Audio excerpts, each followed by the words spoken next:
கொஞ்சம் அமைதியா இருங்கப்பா, ஏன்பா கத்துறீங்க? சிஎம் சார் சொன்னா நிறைய பேர் கேட்பீங்க, அதனால சிஎம் சார் சொல்ல சொல்லுங்க சார். உங்களுக்கு தெரிஞ்ச ஏதாவது அட்வைஸ் சொல்லுங்க சார், மோட்டிவேஷன் அட்வைஸ் சொல்லுமா? அட்வைஸ் சொல்லுமா? சொல்ல முடியாது எனக்கு. ஒரு 30-40 நாட்கள் இதெல்லாம் அனுபவிச்சுட்டாங்கன்னு ஆகணும், வேற வழி இல்லை. போற எவ்வளவு நாள் வேடிக்கை பார்த்துக்கிறது? என்ன உனக்கு பிரச்சனை? இங்க வாடா, இங்க வந்து பேசுற. ரொம்ப கடினம். வாழ்த்துக்கள். வெல்கம் டு பாலிடிக்ஸ் பேசுறாங்க.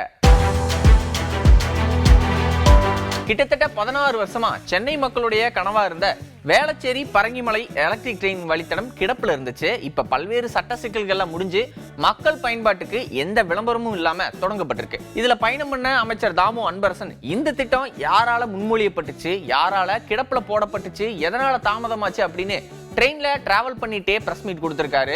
ஆனா பேச விடாம கத்திட்டே இருந்த தொண்டர்களுடைய அன்பு தொல்லையால அவரே கடுப்பாயிருக்காரு. கொஞ்சம் அமைதியா இருங்கப்பா, ஏன்பா கத்துறீங்க? இப்ப அமைதியாயிட்டாங்க. அதனால சொல்ல வந்ததை எந்த இடையூறும் இல்லாம சொல்லியிருக்காரு. திராவிட முன்னேற்ற கழக ஆட்சி இருக்கிற போது 2008 தொடங்கி 2011 ஆண்டுக்குள் 4.4 கிலோமீட்டர் தொலைவுக்கு 167 தூண்கள் அமைக்கப்பட்டு 4.4 கிலோமீட்டருக்கு பணி நாங்க முடிச்சிட்டோம் 2011. மீதி இருக்கிற 600 மீட்டரை சில நில கையகப்படுத்துகிற பிரச்சனை வந்த காரணமாக சில நீதிமன்றத்துக்கு போனதுனால இந்த பிரச்சனையை கடந்த அதிமுக ஆட்சியில் பிரச்சனையை முடிக்காமல் நிலத்தை கையகப்படுத்தாம நிலதாரர்களை கூப்பிட்டு அழைத்து பேசாத காரணத்தினால் 10 வருஷம் பாழாக்கி இந்த திட்டத்தை பாழ்படுத்தி நிப்பாட்டியவர்கள் கடந்த அதிமுக ஆட்சியாளர்கள் என்பதை இந்த நேரத்தில் நான் தெரிவித்துக் கொள்கிறேன்.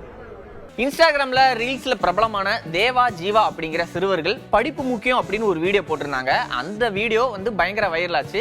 இதை பார்த்த முதலமைச்சர் மு.க. ஸ்டாலின், நம்ம சொல்லி வைரல் ஆகிறத விட இந்த பசங்க சொல்லி அந்த வீடியோ நல்லா வைரல் ஆகுது, அதுவும் படிப்பை பத்தி பேசியிருக்காங்களே அப்படின்னு அந்த பசங்களை தலைமைச் செயலகத்துக்கு வரவழைச்சு அவங்க கூட இன்டராக்ட் பண்ணி வீடியோ போட்டிருக்காரு.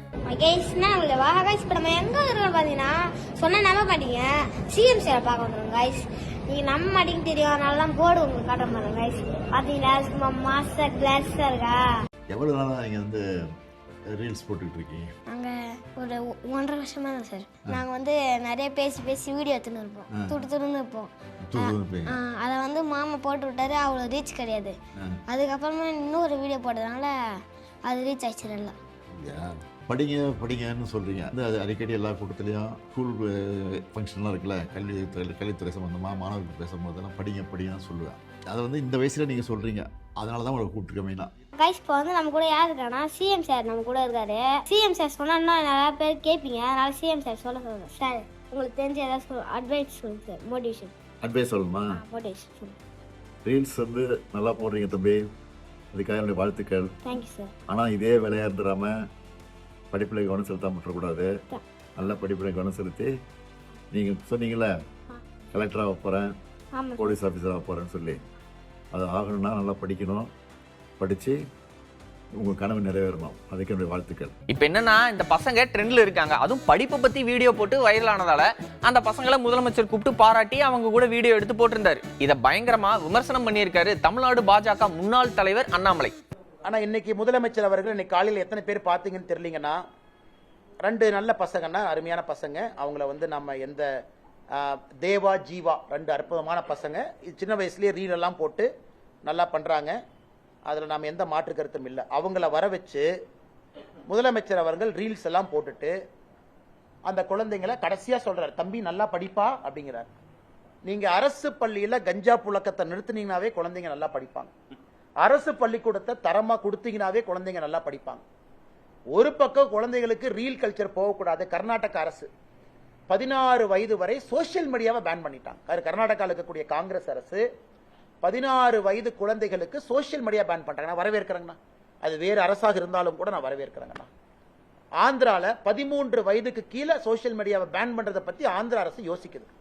ஆனா முதலமைச்சர் அவங்க படிக்க வேண்டிய சின்ன குழந்தைங்களை கூப்பிட்டு, அவங்க ரீல் போட்டுட்டு தப்பு இல்லை, அந்த குழந்தைங்களை தம்பி நீ ரீல் போடாதப்பான்னு போன் பண்ணி படிப்பான்னு சொல்லணும்ல.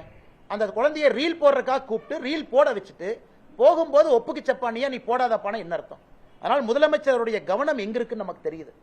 விளாத்திக்குளம் சம்பவம் நடந்த பொழுது முதலமைச்சர் எங்க இருந்தாருன்னு உங்களுக்கு தெரியும்.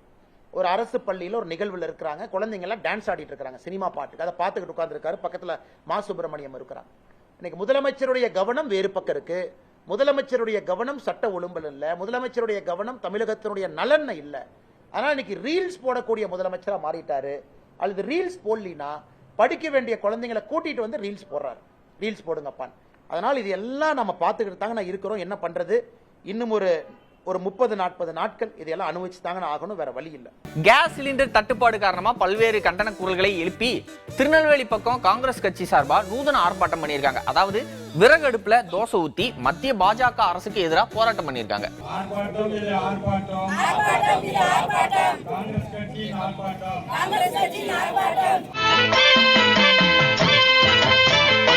சசிகலா புது கட்சி ஆரம்பிச்சிருக்காங்க. அவங்களுக்கு ஓ பன்னீர்செல்வம் ஒரு முக்கியமான வார்த்தை சொல்லியிருக்காரு. வாழ்த்துக்கள். புதுசா கட்சி ஆரம்பிச்சா என்ன சொல்லுவாங்க, வாழ்த்துக்கள் தான் சொல்லுவாங்க. ஓபிஎஸ் சொன்ன அதே கருத்தை சீமானும் சொல்லியிருக்காரு. அதாவது சசிகலா அவர்கள் ஆரம்பிச்ச கட்சிக்கு வாழ்த்துக்கள் சொல்லியிருக்காரு. சசிகலா வந்து கட்சி பேரு சின்னவங்கள அறிவிச்சிருக்காங்க. தமிழக அரசியல் எதுவும் மாற்றம் வருது? ஒரு மாற்றம் வரணும் தானே எல்லாரும் கட்சி ஆரம்பிக்கிறாங்க. வாழ்த்துவோம். அம்மா வந்து ஒரு மாற்றத்தை கொண்டு வர்றதுக்கு வாழ்த்துவோம். இருக்கிறாங்க, நிறைய அனுபவம் பெற்றிருக்கிறாங்க, சொல்கிறாங்கல்ல நான் வந்து இதை செய்வேன்னு எதிர்பார்ப்போம். தனியார் மையத்தை எதிர்த்து திமுக குரல் கொடுத்திருக்காங்களே அப்படின்னு ஒரு கேள்வி கேட்டிருக்காங்க. அதுக்கு குபீர்னு சிரிச்சிருக்காரு சீமான். எதை யார் சொல்றதுன்னு அடுக்கடுக்கா கேள்விகளே எழுப்பியிருக்காரு. தனியார் மயம் கூடாதுன்னு அவங்க கொள்கையில உறுதியா இருக்காங்க. யாரு? திமுக. யாரு? திமுக. பாரா இப்ப பாத்தீங்கன்னா தனியார் கால்நடை மருத்துவ திமுக என்னைக்கு சொல்லுச்சு தனியார் தனியார் மயம் கூடாதுன்னு சொல்லிட்டு இருக்காங்க. எப்பன்னு சொல்லுங்க. தனியார் மயப்படுத்துற ஆளுகள் யாருன்னு சொல்லுங்க. இங்கே உங்கள் நாடு ஏற்றுக்கொண்டிருக்க பொருளாதார கொள்கையே தனியார் மயம், தாராளமயம், உலகமயம், ப்ரைவேட்டைசேஷன், லிபரலைசேஷன், குளோபலைசேஷன். அதை ஏற்றுக்கொண்ட போதே உங்கள் நாடு சந்தையாயிருது. உங்களுக்கு விளங்குதா? இதில் எங்கே சொல்லுச்சு திமுக? தனியார் மயப்படுத்தினதே கையெழுத்து போட்டதே இவங்க தான். நீங்கள் கால்நடை மருத்துவ நேரத்திலிருந்து போராட்டம் ஆரம்பிச்சிருக்காங்க தனியார் மயம் கூடாதுன்னு. எது தனியார் மயத்தில் இல்லை? துப்புரவு பணியாளர்களை தூக்கி தனியார்ட்ட கொடுத்தது யாரு சொல்லுங்கள் நீங்கள்? கல்வி தனியார், மருத்துவம் தனியார், போக்குவரத்து தனியார், குடிநீர் விநியோகம் தனியார், சாலை போடுதல் பராமரித்தல் தனியார், மின் உற்பத்தி விநியோகம் தனியார். சாராய கடை மட்டும் அரசுகிட்ட இருக்குது, வேறு என்ன இருக்குது? என்னைக்கு சொல்லுச்சு திமுக? இப்படி ஒரு குண்டை தூக்கி போடுறீங்க. ஈரான் மேலே இஸ்ரேல் போடுற குண்டை விட பெருங்குண்டா இருக்கப்பா. எவ்வளவு நேரம் தான் தமிழ்நாடு பாலிடிக்ஸ், இந்தியா பாலிடிக்ஸே பேசுறது அப்படின்னு இப்ப உலக பாலிடிக்ஸை பேசி அமெரிக்காவை திட்டுன்னு திட்டியிருக்காரு சீமான் அவர்கள். உலக அரசியல் ஈரானுக்கு மோடி ஒரே ஃபோன் பண்ணாக்க ஈரானை காப்பாற்றலான்னு சொல்லியிருக்காங்க அந்த தலைவர். நீங்கள் அதை எப்படி பார்க்குறீங்க? யார்? எந்த தலைவர்? ஈரான். இல்லை இந்த இந்தியா மட்டும் இல்லை, பல நாடுகளை இப்போ சீனா ரஷ்யாலாம் தலையிடணும். இது நல்ல போக்கு இல்லை. ஏன்னா இது நல்ல போக்கு இல்லை. ஒரு வளத்துக்காக அமெரிக்காவினுடைய முடிவை நீங்கள் பார்த்தீங்கன்னா ஒரே நடுக்கமாக இருக்கும். ஒரே ஒருத்தர் கட்டுப்பாட்டுக்குள்ளே உலகம் இருக்கணும்னா இப்படி. இந்த போர் என்ன நோக்கத்துக்குன்னு சொல்லுங்கள். என்ன நோக்கத்துக்கு? இப்படி தான் சதாம் ஹுசேனை நீங்கள் சொன்னீங்க, பேரழிவு ஆயுதம் வச்சுருக்கான்னு சொல்லிட்டு போர் தொடுத்தீங்க. ஐநா மன்றம் பேசி தீர்த்துக்கலாம், அப்படி இல்லை விசாரிப்போம்னு சொல்லும்போது அவசரமாக போரை தொடுத்து இது பண்ணீங்க. மொத்தமாக ஈராக்கை அழித்து அவரை தூக்கில் போட்ட பிறகு, சதாமை கொன்ன பிறகு என்ன தெரிய வருது? பேரழிவு ஆயுதம் வச்சுருந்தது ஈராக் இல்லை, வச்சுருந்தது அமெரிக்கான்னு தெரியுது. நீங்கள் வச்சுருந்த நேரம் பயன்படுத்தியிருப்பானா இல்லையா? இது என்னது? இந்த கேள்வியை உலகத்தில் எவனும் கேட்க மாட்டானா? நீ என் நாட்டு மக்களையும் என் நாட்டையும் அழிப்ப, நான் வந்து இப்போ பேரழிவு ஆயுதம் வச்சுருக்கிறேன், நியூக்ளியர் பாம்பு வச்சுருக்கேன், அணு ஆயுதம் வச்சுருக்கேன்னா பயன்படுத்தியிருப்பானா இல்லையா? அதை சொல்லுங்கள். என்ன பைத்தியக்காரத்தனமாக ஒரு குற்றச்சாட்டை பண்ணுற நீ? இந்த போரில் என்ன? நீ போரில் யாரை கொள்ள நினச்சி அவரை மட்டும்தான் கொண்டிருக்கியா? பச்சிளம் குழந்தைகள், இந்த கர்ப்பிணி பெண்கள், வயது முறிந்தவர், அவரெல்லாம் செஞ்ச பாவம் என்ன கற்பிக்க வருது இது? தமிழன் பேசாமல் எவன் பேசுவோம்? நாங்கள் பேசாமல் புதியதொரு உலகம் செய்வோம், கெட்ட போரிடும் உலகத்தை வேரோடு சாய்ப்போம்னு பாடிய பாவலனுடைய பேரன் பேத்திகளை நாங்கள் கத்தாமல் யார் கத்துவா? யாது முறை யாவரும் கேளீர்னு நேசித்து நின்ன பிள்ளைகள் தான் சொல்ல முடியும். அது இந்தியா மட்டும் இல்லை, பல நாடுகள் தலையிட்டு இது பண்ணணும். இன்றைக்கி வடகொரியாவை தவிர யாரும் அவருக்கு நெருக்கமாக இல்லை. இந்த போரை வேடிக்கை பார்த்துருக்காங்க. நமக்கு எவ்வளோ பெரிய பின்னடைவு. பெரிய விடுதியெல்லாம் மூடிட்டு வராங்க. கல்லூரியெல்லாம் தங்கி படிக்கும் மாணவர்களுக்கு விடுதியில் சாப்பாடு போட முடியல, ஏன்னா எரிகாற்று இல்லை. இப்போ தேர்தல் அறிவிச்சதுன்னு வச்சுக்கிறோங்க, நாங்கள் எப்படி மின்வண்டியில் தான் போய் சைக்கிளில் தான் போய் ஓட்டு கேட்கணும், அது தெரியாதா? ஏன்னா பெட்ரோல் டீசல் இல்லை. ஒரு இடத்துலேருந்து இன்னொரு இடத்துக்கு அவசிய இடப்பெயர்வு இல்லை. இப்போ நீ பாறை உந்துகள் வராது, அப்போ காய்கறி விலை ஏறும். அப்போ ஒன்றை ஒன்று சார்ந்து இருக்குல்ல. இதை தலையிட்டு ஒரு முடிவுக்கு கொண்டு வரணும்ல. போரை எவ்வளோ நாள் வேடிக்கை பார்த்துக்கிறது? இந்த போரில் ஒரு நியாயம் இருக்குன்னு சொல்லுங்க. என்ன எதுக்காக போர் தொடுக்கப்படும்? நம்ம கட்சிக்காரங்க கேட்கிற கேள்விக்கு பயந்து எந்த கட்சிக்காரங்களும் டிபேட்கே வரமாட்டேங்கிறாங்களே அப்படின்னு தாவேக கட்சிக்கு மிகப்பெரிய சவாலா இருக்கிற நாம் தமிழர் கட்சி சாட்டை துரைமுருகன் திமுக, அதிமுக, தாவேகன்னு எல்லாரையும் கலாய்ச்சிருக்காரு. ஒரு பொது விவாதம் நடத்தினார். இந்த பக்கம் அதிமுக காரங்க, திமுக காரங்க, தாவேக காரங்க, இந்த பக்கம் நாம் தமிழர் கட்சி வேட்பாளர். ஒரு பொது விவாதம், ஒரு டிபேட். ஆவடி மக்கள் சார்பாகவே அந்த பணத்தை போட்டு ஒரு டிபேட் நடத்தினா மனசாட்சி தொட்டு சொல்லுங்க, நாம் தமிழர் கட்சி வேட்பாளர் எழுப்புற கேள்விக்கு அந்த மூவர்ல ஒருத்தர் கூட பதில் சொல்ல முடியாது. நாம் தமிழர் கட்சி வேட்பாளர் வந்து டிபேட்டுக்கு வராங்கன்னு தெரிஞ்சா இன்னைக்கு டிபேட்டுக்கு மத்த அரசு கட்சிகள் வரமாட்டான். பர்கானாவா ஐயோ ரொம்ப பேசுங்க, ஐயா கார்த்திகாவா ஐயோ வேணாங்க, இடுமோனம் கார்த்திகா ஐயோ ஊம குத்த 4 குத்து குத்துவாருங்க, வேணாங்க. சாட்டை துறைமுறை விட்டுருங்க சாமி, வேணாங்க. 7 தலைமுறைக்கு தோண்டி திட்டுவாப்புல, வேணாங்க. என் தாத்தம் போட்டுலாம் இருப்பாரு, வரமாட்டான்.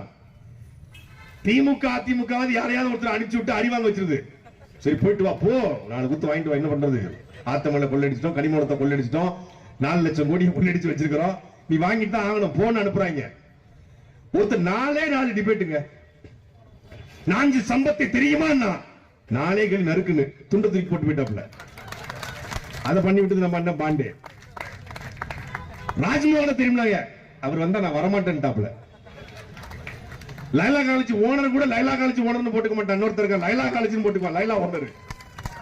ஒரே ஒரு டிபேட் தான்.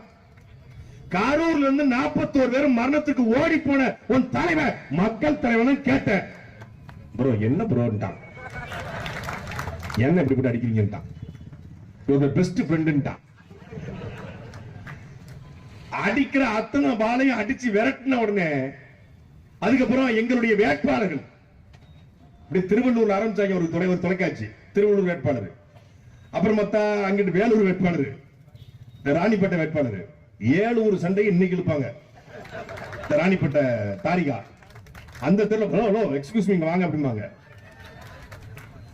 பேசிக்கிட்டு இருக்கும்போது எங்க ஒரு திமுக காரர் உட்கார்ந்து ஏதோ சத்தம் போட்டாப்ல, என்ன உனக்கு பிரச்சனை, இங்க வாடா, இங்க வந்து பேசுற, பாத்திருக்கீங்களா? அப்படி இப்படி கூட்ட ஒண்ணு 4 நாள் நடத்துறாங்க. 5வது நாள் இங்க திமுக போர்டு இருக்கு, ஸ்டாலின் போர்டு, இந்த அதிமுக போர்டு இருக்கு, எடப்பாடி போர்டு, இந்த பக்கம் சீமான் இருக்காரு, இந்த பக்கம் தாவேகா போர்டு இருக்கு, கொஸ்டின் மார்க் இருக்கு. ஆளை காணும், எங்கிறது கடையை காணும், அதெல்லாம் காலி பண்ணி ரொம்ப நாளாச்சுங்க. விஜய் கூட கூட்டணி பத்தி நீங்க என்ன கேட்டாலும், எப்படி கேட்டாலும், எந்த ஆங்கிள் கேட்டாலும், மாநில தலைவராகவே இருந்தாலும் என்னால இப்போதைக்கு எந்த கருத்தும் சொல்ல முடியாது அப்படின்னு தமிழ்நாடு பாஜக தலைவர் நயினார் நாகேந்திரன் சொல்லியிருக்காரு. விஜயை பாஜக மிரட்டி சிபிஐ விசாரணைக்கு என்று அழைத்து கூட்டணிக்குள் இணைப்பதற்கான முயற்சிகள் நடப்பதாகவும் எதிர்க்கட்சிகளை தொடர்ந்து சொல்றாங்க. பாஜக விஜயோட பேச்சுவார்த்தை ஏதேனும் நடக்குதா? உங்களுக்கான விருப்பம் இருக்கா? எதிர்க்கட்சிகள் என்ன வேணாலும் சொல்லலாம். இப்ப எதிர்க்கட்சியில் சொல்றது பூரா என்ன சொல்றாங்க? அவ்வளவு பொய்யை தான் சொல்றாங்க. விருப்பம் இருக்கா சார்? விஜய் வரணும் விருப்பம் இருக்கா? இல்ல, அதை பத்தி நான் ஒன்னும் கருத்து சொல்ல முடியாது. நான் என்னை பொறுத்த மட்டும் இதுவரையும் எனக்கு எந்த விதமான கருத்தும் என்னுடைய இல்ல. மாநில தலைவர் உங்களுக்கு அந்த கருத்துக்கள் இருக்கும்ல சார்? இல்ல, என்னுடைய கருத்து நான் சொல்ல முடியாது. எனக்கு இன்னைக்கு மாதிரியே அடுத்து யாரெல்லாம் அரசியல் பேசுறாங்க, அதாவது பாலிடிக்ஸ் பேசுறாங்க அப்படிங்கறத அடுத்த எபிசோட்ல பார்க்கலாம். அதுவரை நன்றி, வணக்கம்.